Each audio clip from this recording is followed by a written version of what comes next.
안녕하세요. 말년에 큰 부정을 타고 겨우 한시름 놓은 노인네 사연을 들려주고자 찾아왔습니다. 아들의 도움으로 종이에 써놓았던 사연을 세상에 공개할 수 있게 되었네요. 그때만 생각하면 심장이 떨려서 가끔씩 꿈자리가 사납기도 합니다. 제 나이 70을 바라보는 시점에서 그때의 일은 살면서 가장 큰 공경이었어요. 제가 도심에 사는 사람이 아니기 때문에 도시 사람들보다는 나쁜 사람을 만날 확률이 적긴 합니다. 그렇기 때문에 이번에 사연으로 쓰게 될 경험이 누군가에겐 두세 번 겪어본 일이 될 수도 있겠죠. 저는 바깥 세상 일들은 잘 모르겠고 오롯이 제게는 당시의 상황이 크나큰 애기였다는 겁니다. 세상 여자들은 결혼하면 빼먹을 수 없는 고부간의 갈등에 대해 한 번쯤 고민들 해봤을 거예요. 제가 말씀드리고 싶은 건 그것이 과연 며느리에게만 걱정되는 일일까 하는 겁니다. 저 또한 한때는 며느리였고 아들을 낳고 키워서 시모가 된 입장에서 며느리들만 시댁살이를 두려워한다는 선입견을 조금이라도 깨부수고자 이 사연을 써보게 되었습니다. 당연히 결혼을 한 제게도 시모가 있었습니다.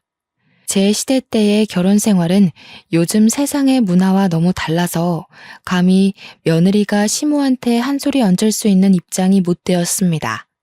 제가 나이 28살에 이미 나이 한 40은 되는 손을 가졌었다고 하면 이해될 겁니다. 살이를 하면서 두 발 뻗고 자는 건 손가락으로 셀 수 있을 만큼 적었고 허리를 펼 날이 없었어요. 심지어 남편은 차를 타고 1시간은 걸리는 거리에서 일을 했는데 귀가하는 길에 사고로 일찍 죽는 바람에 저는 시댁에서 더 외로운 세월을 보냈죠. 당시에는 여자가 경제활동을 하는 일을 남사스럽게 보던 때였습니다. 여자들도 당연히 바깥 일은 남자가 해야 되는 일이라고 생각했으니까 과부가 된 제게는 더더욱 돈이 없었어요. 그래서 남편을 잃었음에도 그 집을 나가 살 생각은 못했고 내가 힘든 걸 참으면 내 아들은 따뜻한 곳에서 자고 밥 먹고 할 수 있으니 더 시댁에 붙어 있었죠. 그 때문에 아마 시모와 갈등이 더 최고조였을 겁니다. 손주를 여럿 보고 싶었던 시모는 자기 아들이 죽은 게 제 탓이라고 허구한 날 저주를 퍼부었습니다. 아들이 젖을 떼면서부터는 제 손으로 아들을 제대로 보듬어 본 날이 별로 없었어요. 시댁에서 손자 하나 있는 걸 아주 애지중지하며 왕자처럼 떠받들었거든요. 제가 아들을 키우면 죽은 남편이 허망하게 떠난 것처럼 손주도 잘못될지 모른다고 시모가 손도 못 대게 했습니다. 그러면서 시모는 제 아들에게 시댁의 대가 끊기지 않도록 커가는 아들에게 늘 교육하여 세뇌시켰습니다. 솔직히 저는 아들이 결혼 안 한다고 해도 상관없었어요.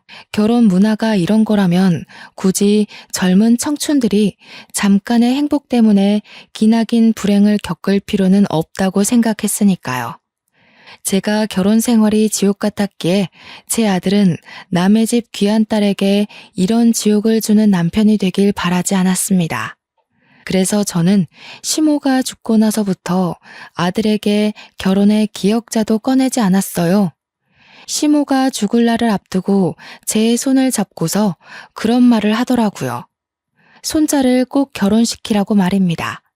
조상들이 지켜보고 있을 거고 자기도 지켜본다네요.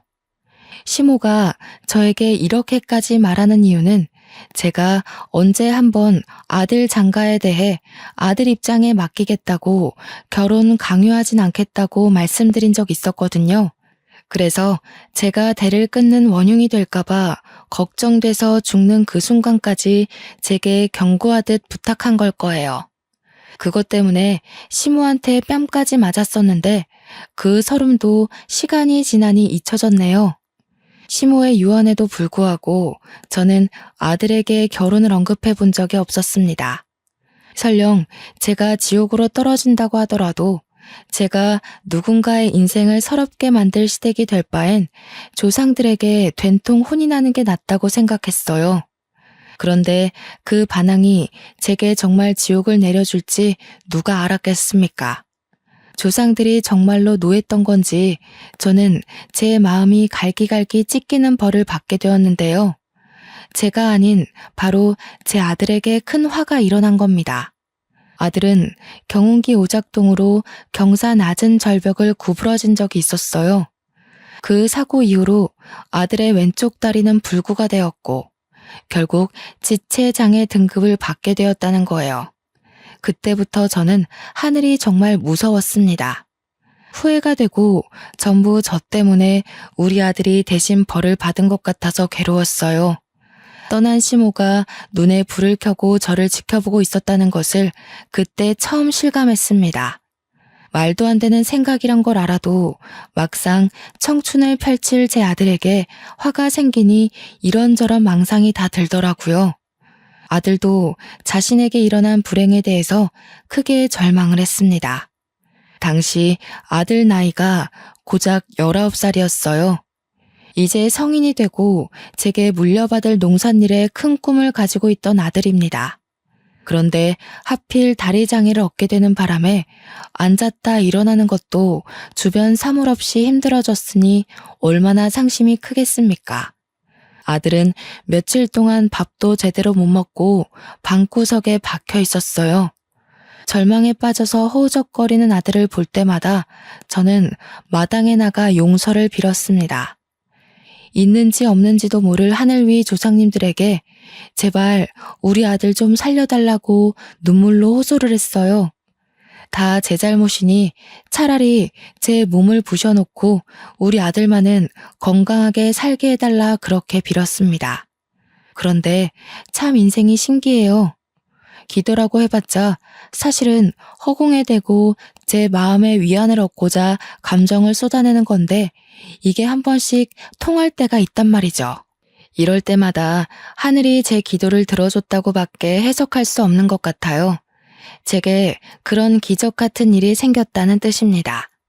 아들의 장애가 완치된 것은 아니었고 어느 날 아들이 결혼할 여자가 있다고 소개를 시켜주더라고요.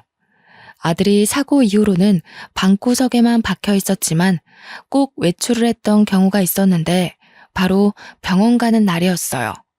제가 한 재활병원을 추천하기 전까지 모든 걸 포기한 것처럼 행동하던 아들이 일주일에 한 번 있는 재활병원만큼은 다행히 성실하게 다니더라고요.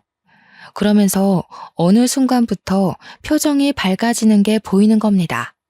농산일에 발길 끄는 지도 오래였는데 한 번씩 눈을 둘러보기도 했고 또 제가 묻는 말에 답도 해주었고요.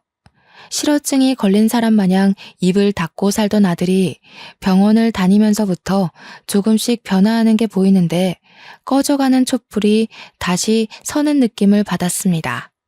저는 그게 치료의 효과라고만 생각했어요. 재활병원에 다닌 지 2달 정도가 되었을 때 아들이 제게 결혼하겠다고 말해서 이 모든 게 며느리 덕분이란 걸 알았죠. 누가 봐도 부족한 나를 아무런 편견도 없이 봐준 사람이야. 나 이 여자 아니면 다시 일어나지 못했을 거야.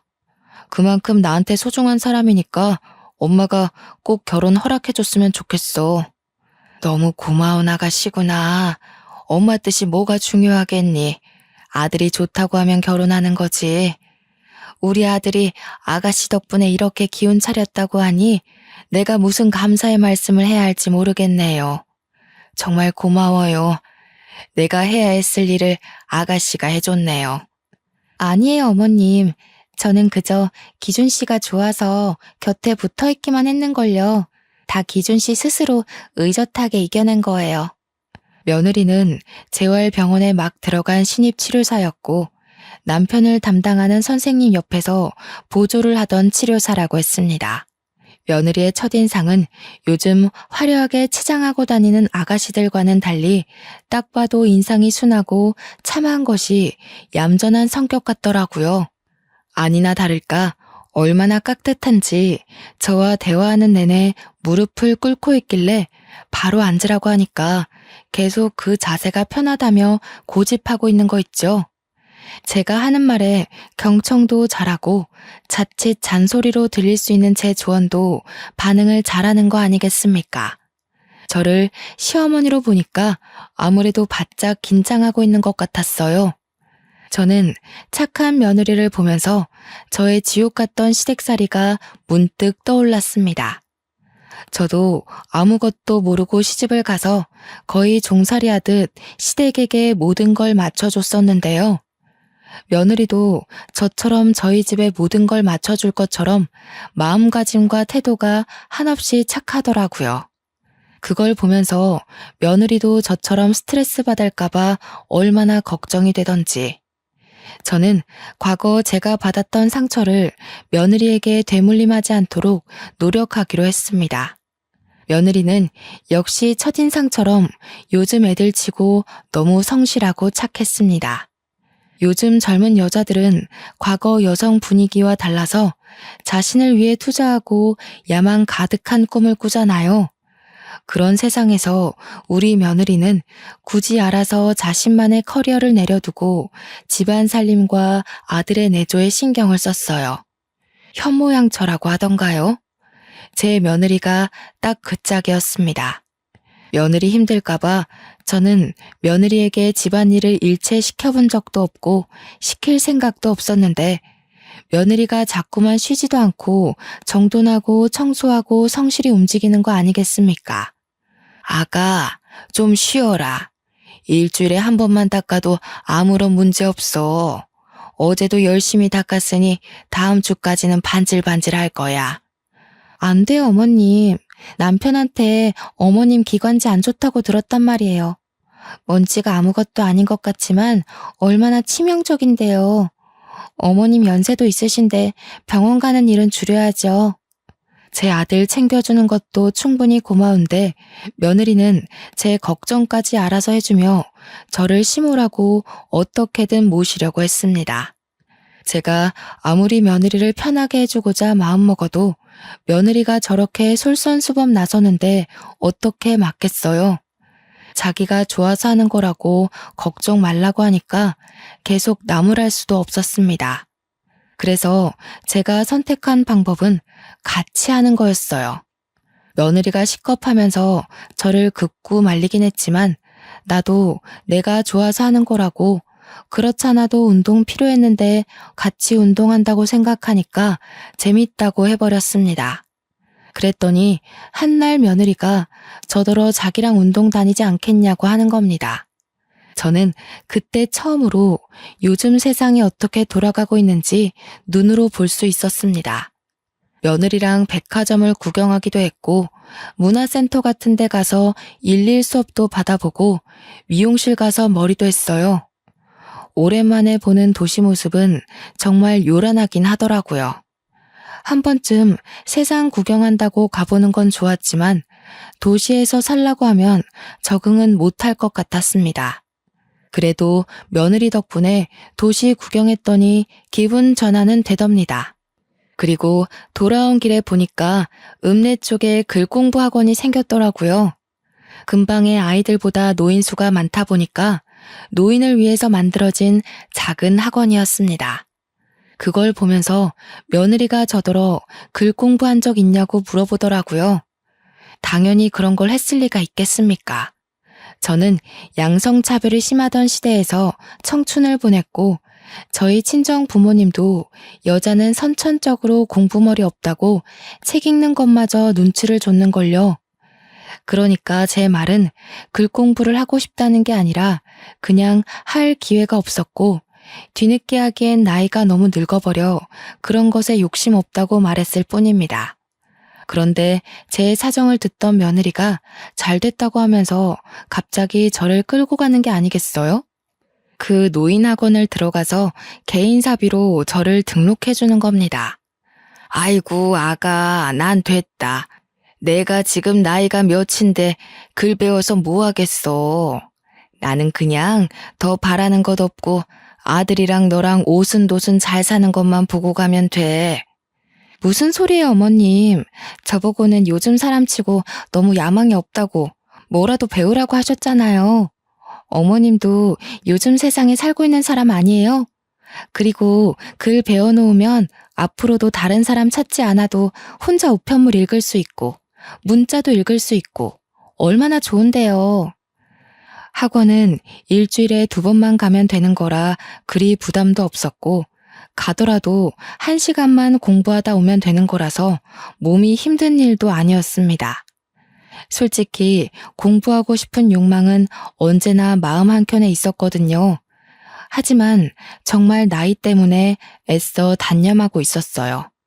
다 늙은 나이에 글 공부해서 뭐하나 살 날도 얼마 안 남았을 텐데 이런 아니란 생각만 하면서 저의 꿈 같은 목표를 묻어두기만 했습니다. 목표를 성취하려면 굉장한 마음가짐을 갖고 출발을 해야 된다고 생각했어요.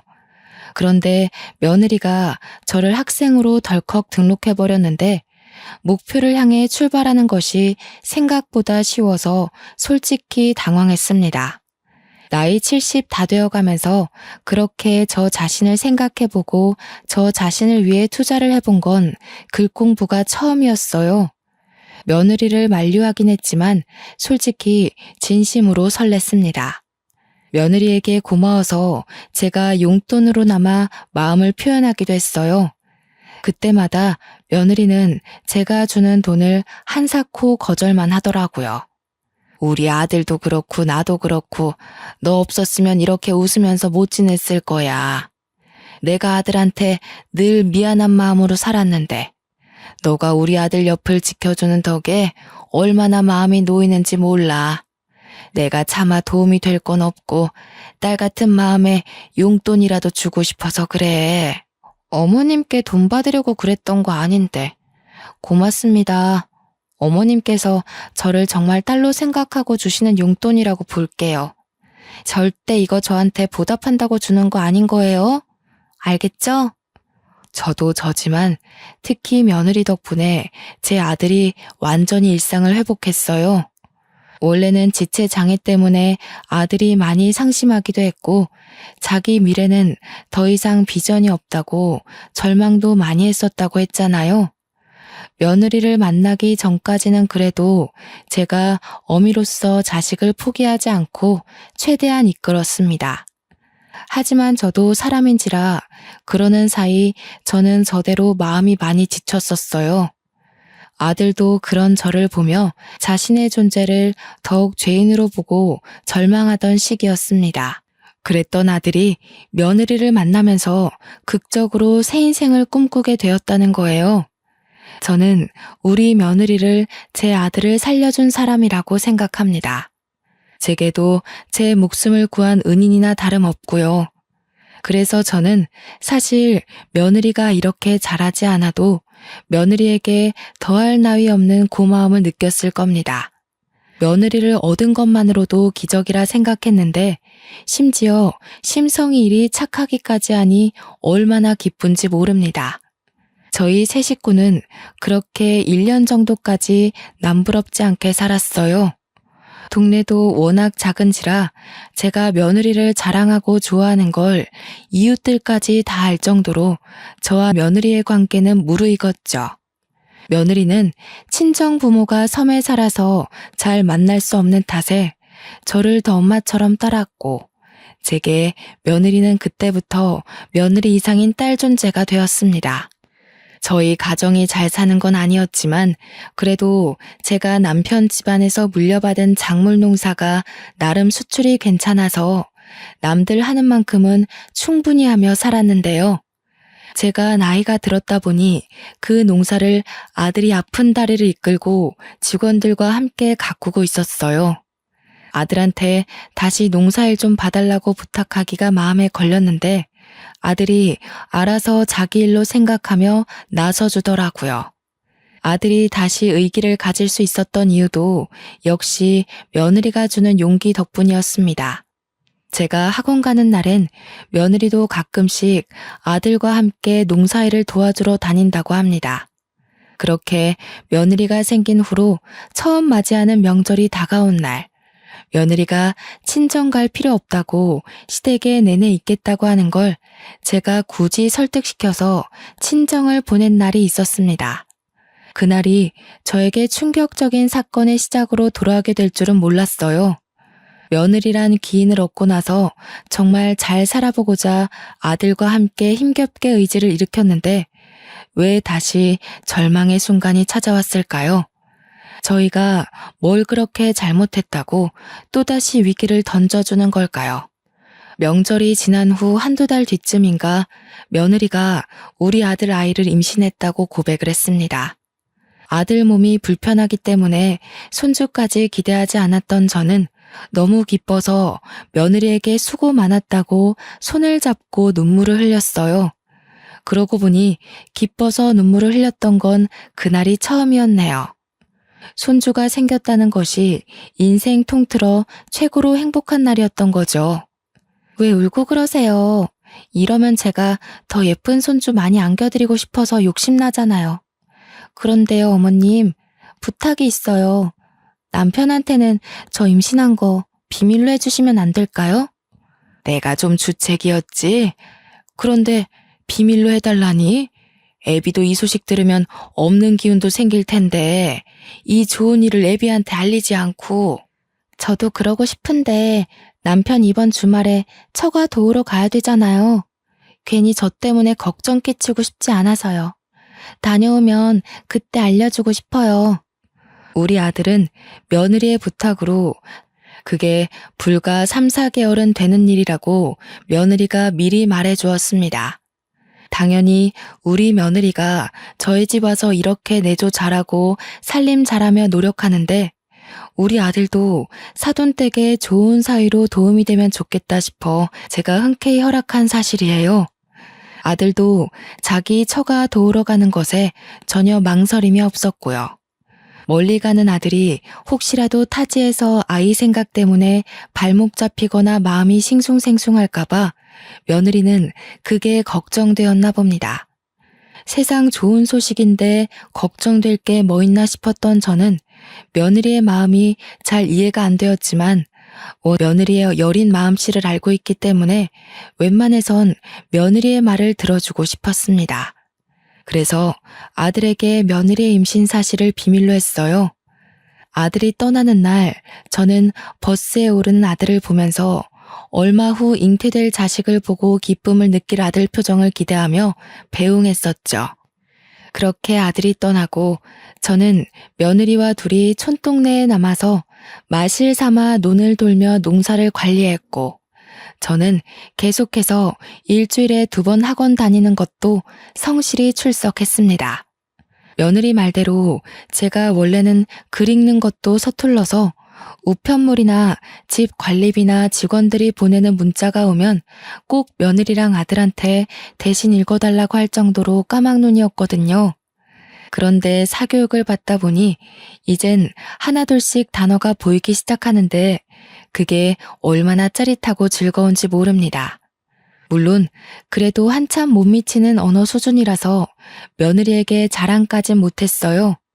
나중에 문장이 읽힐 때 며느리한테 편지를 써서 깜짝 놀라게 해주려고 참았습니다. 딱 한 가지 빼면 전반적인 생활은 평소와 같이 무난했어요. 저를 걱정시키는 한 가지의 문제가 뭐냐 하면 아들에게서 못해도 일주일에 한 번씩은 연락이 왔었는데 어느 순간부터 한 달을 넘길 정도로 연락이 두절되었다는 사실입니다. 며느리를 불러 아들과 연락되냐고 물었지만 며느리도 연락이 안 된다고 하더라고요. 걱정 마세요, 어머님.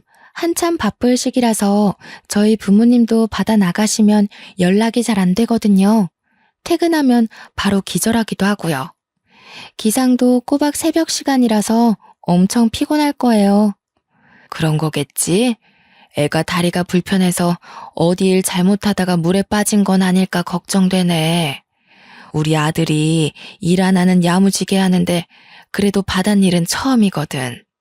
어머, 어머님, 그냥 하는 소리라도 그런 말씀 마세요. 혹시라도 부정나면 어떡해요. 남편 잘하고 있는지 제가 나중에 부모님께 연락해 볼 테니까 나쁜 생각은 마세요.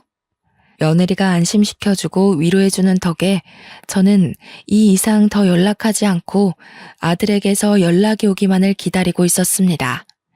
시간은 어쩜 그렇게 빠른지 몰라요.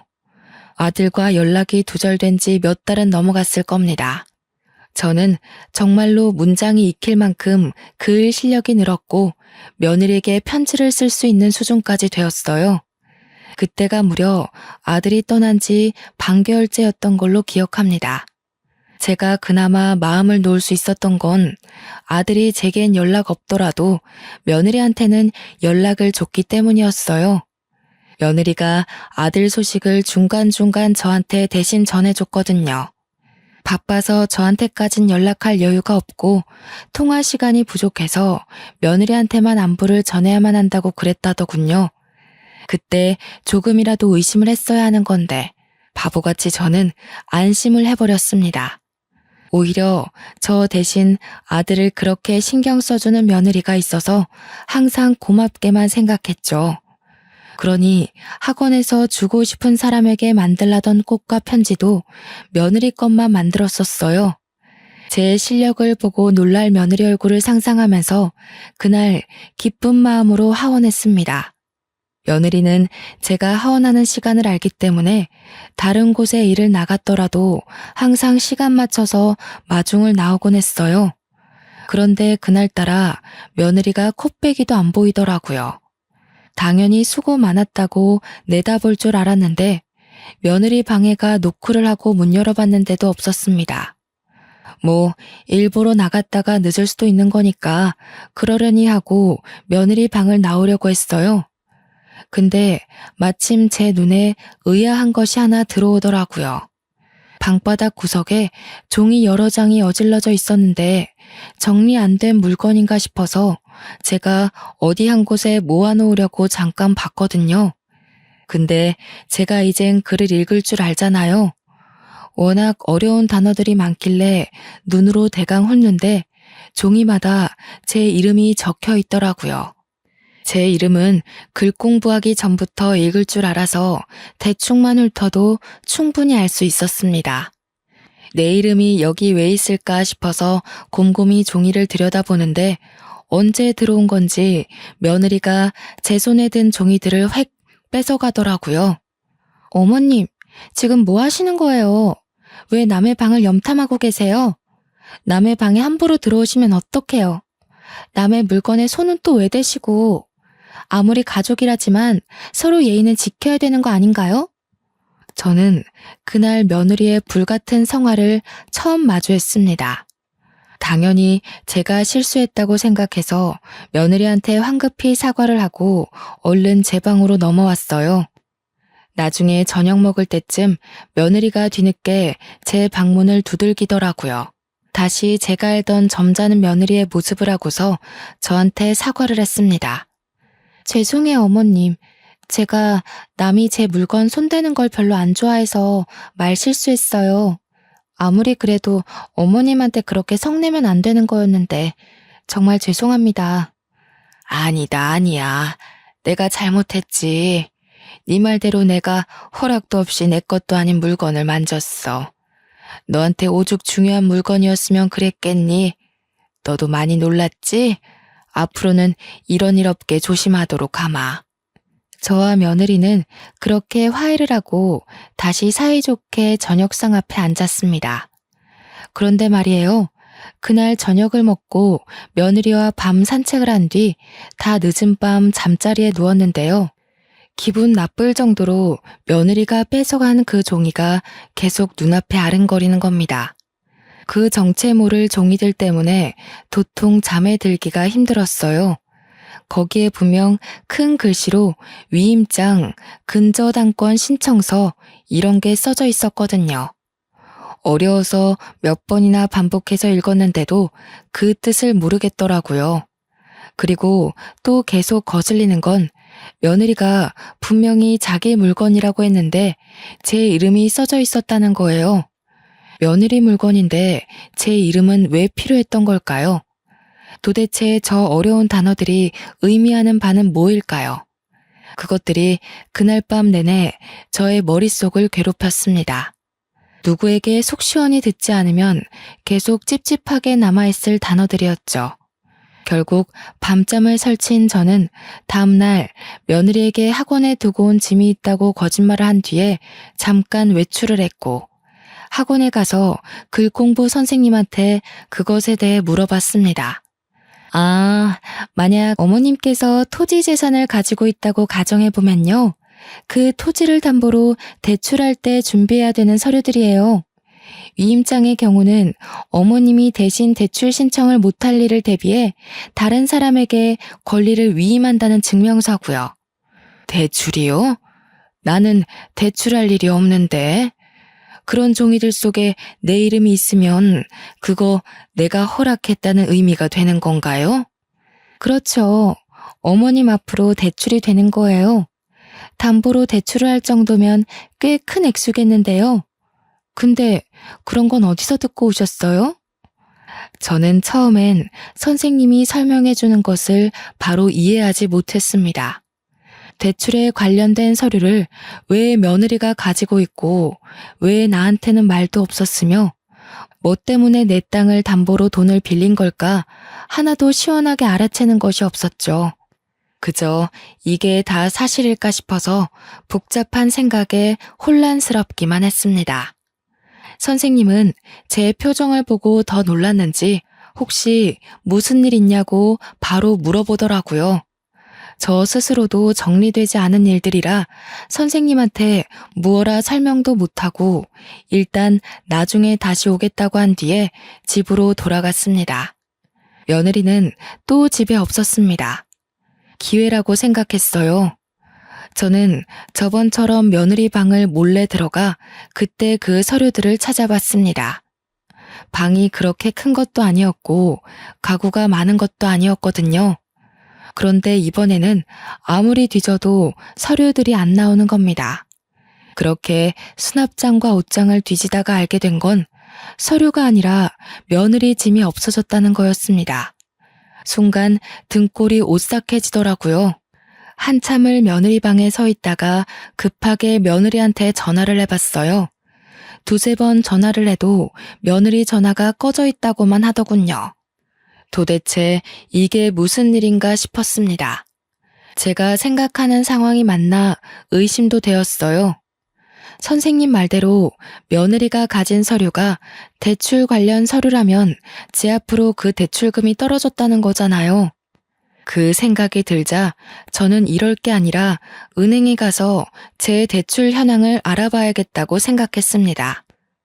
동네에 은행이 하나밖에 없어서 저랑 며느리가 같은 은행을 사용했다는 건 천만다행인 일이었어요.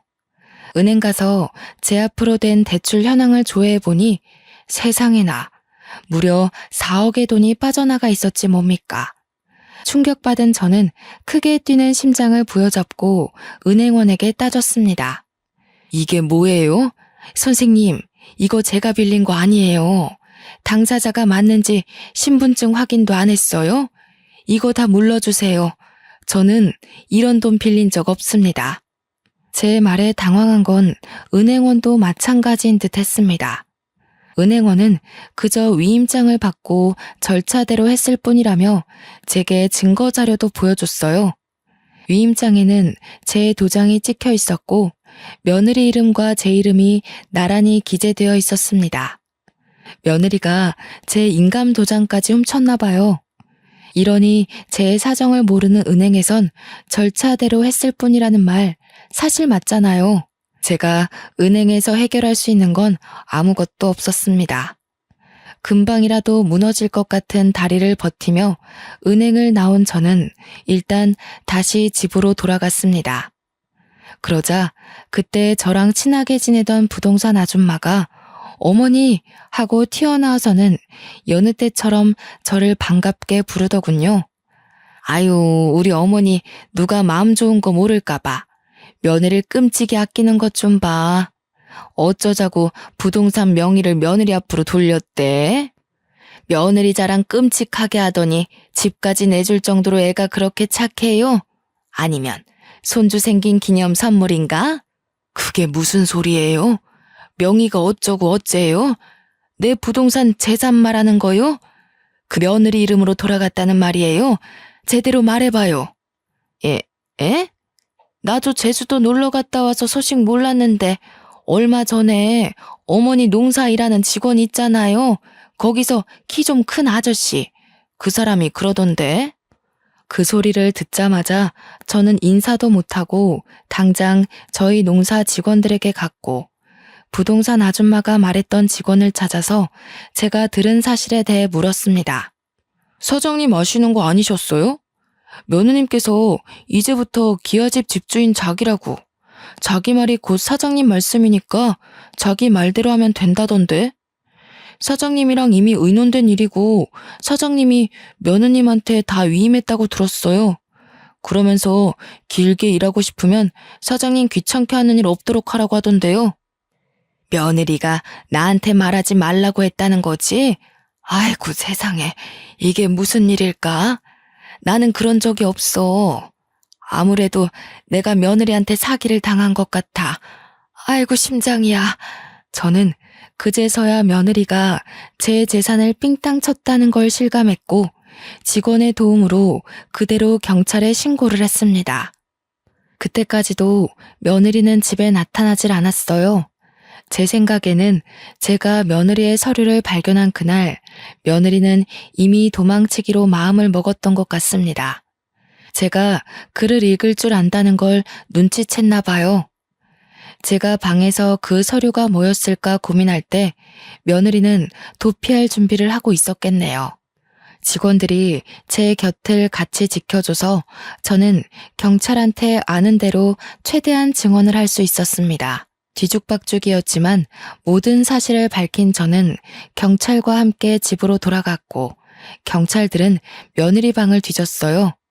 그렇게 정신없는 상황에서 문득 아들이 생각나더라고요.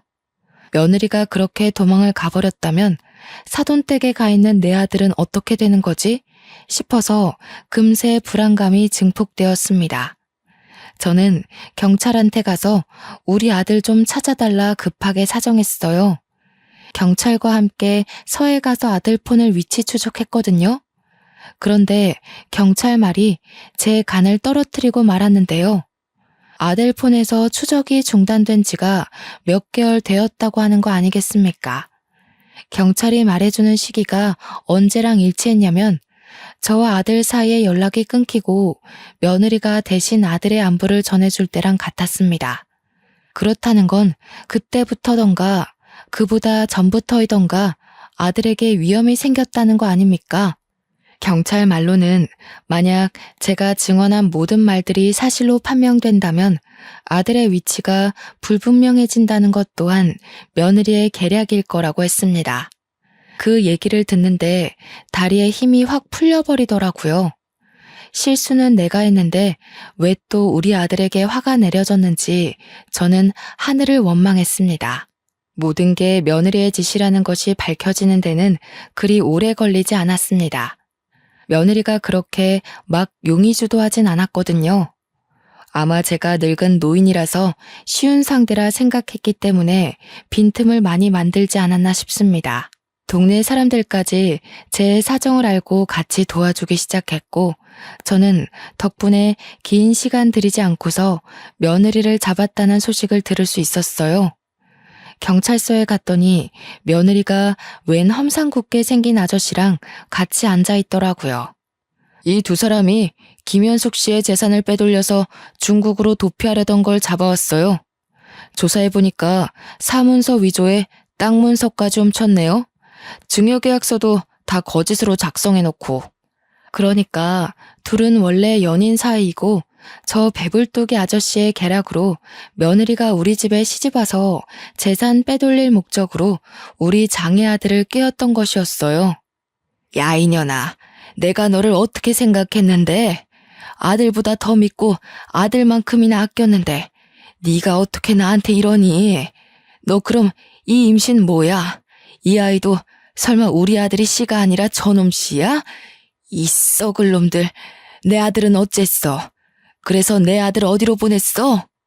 며느리는 반성의 기미도 없고 놀란 기색도 없이 짜증만 가득한 얼굴이었습니다.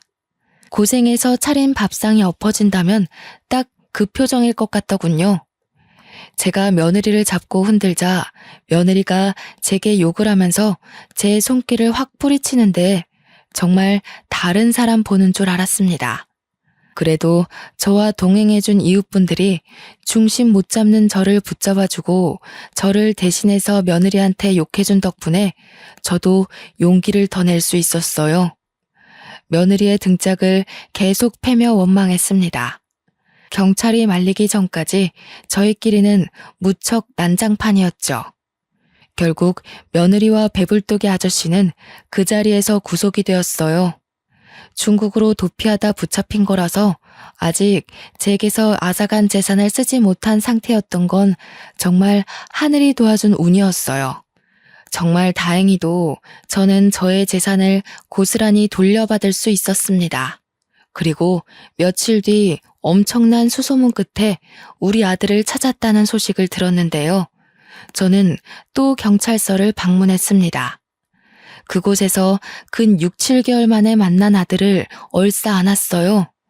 아들한테서 비릿한 냄새가 심하게 나더라고요. 아들 얘기를 들어보니 아들도 며느리한테 배신당했다는 걸 섬에 도착했을 때 알아챘다고 합니다. 섬에 도착했는데 친정은커녕 마을 자체가 가정적인 분위기는 전혀 없는 곳이었대요. 잘못 온 게 아닌가 생각했는데 어떤 남자들이 갑자기 자기를 잡아가더니 며느리 전화를 받고서 멸치잡이 배에 실어 보냈다는 겁니다. 배에서 내리지도 못하고 멸치만 잡으면서 거기서 꼼짝없이 갇혀 살았다고 했습니다. 불편한 몸으로 얼마나 고생을 했니? 엄마는 그것도 모르고 마음 편하게 글 공부나 하면서 썩을 며느리랑 웃으면서 지냈는데 엄마가 너무 멍청해서 미안하구나.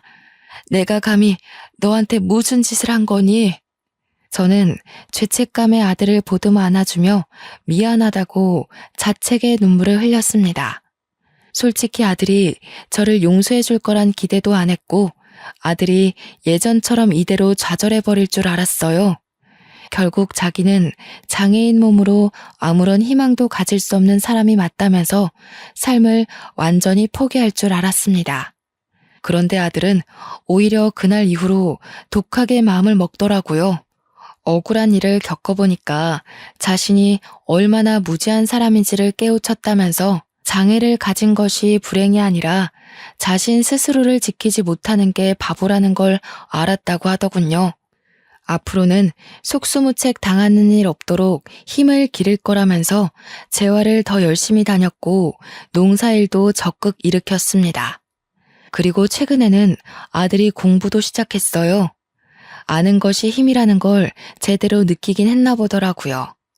아들 나이 30대 후반에 사법 공부를 시작했는데 변호사가 되기 위한 건 아니었고 공부를 해서 사법 시험을 볼 수 있을 만큼 법 지식을 얻고 싶다고 하지 뭡니까? 어떤 쪽이든 저는 상관이 없었습니다. 그저 아들이 무너지지 않고 자신의 미래를 위해 도전하게 된 것만으로도 안심이에요. 혹시라도 아들이 실패한 결혼에 상심하진 않았나 걱정되어 슬쩍 물어본 적이 있었는데 아들 말로는 상심을 하긴 했지만 그 일 덕분에 살고자 하는 의지가 생기더랍니다. 그러면서 결혼이 자신의 인생을 바꿔줄 최고의 수단은 아니라고 생각했기에 과감히 결혼에 대한 미련을 버렸다고 했어요. 현재는 아들이 주변에 있는 사람들에게 베풀자는 마음으로 지내고 있는데 참 보기 좋습니다. 이웃들도 은근 아들의 기분을 많이 눈치 봤었거든요. 저희 동네는 이웃들도 참 착한 분들이라서 아들이 상처받지 않도록 분위기를 잘 맞춰주었어요. 그렇게 마음 써주는 모든 분들에게 고마워서 제가 따로 동네 사람들에게 떡을 돌리기도 했네요. 크나큰 애군을 느낀 지 겨우 몇 개월밖에 지나질 않아서 저는 아직도 한 번씩 그때 생각에 심장이 두근거립니다. 이후로 통장은 저만 아는 곳에 꽁꽁 숨겨뒀어요. 제가 언제 세상을 뜰지 몰라서 아들과 제가 알만한 곳에다가 감춰놓고 하루하루 점검을 하고 있습니다. 이 재산이 곧 저의 아들 미래를 도울 자원이지 않습니까? 제가 없는 곳에서도 아들이 무너지지 않으려면 현재 제가 할 수 있는 엄마 노릇은 이게 마지막이지 않나 싶습니다. 그래도 촌동네에 살면서 사기는 안 당해보고 갈 줄 알았는데 역시 사람 인생은 다사다난한가 봐요. 세상살이 이렇게 험난해서야 젊은 사람들이 불안해서 어떻게 살아갈지 걱정이네요. 도시에 자녀를 두고 있는 부모님들은 특히 마음이 많이 졸일 것 같습니다. 사람과 더불어 사는 세상인데 제일 조심해야 될 게 사람이라는 것이 어쩌면 좀 씁쓸하기도 합니다.